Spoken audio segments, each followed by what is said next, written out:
Bonjour, ce mois-ci le Ciné Club vous propose le film de Guy Ritchie, The Gentleman.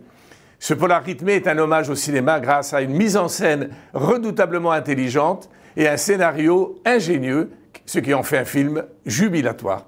L'histoire est simple. Quand Mickey Pearson, baron de la drogue à Londres, laisse entendre qu'il pourrait se retirer du marché londonien de la drogue, qu'il domine très largement, il va créer quelques convoitises et déclencher une guerre explosive. La capitale anglaise devient le théâtre de chantage, de complots, de trahisons. Or, dans cette jungle où l'on ne distingue plus ses alliés de ses ennemis, il ne peut y avoir de la place que pour un seul roi.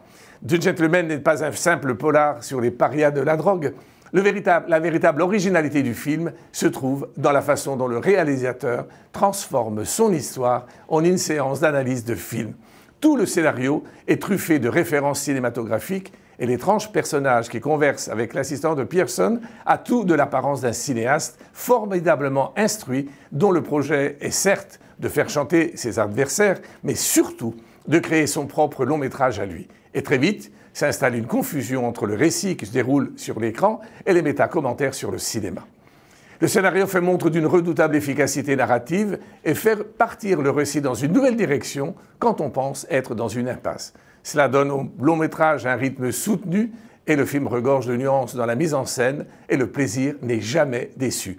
On ne s'ennuie pas une seule seconde dans ce récit vif tout en cultivant l'impression d'apprendre sur la technique cinématographique elle-même.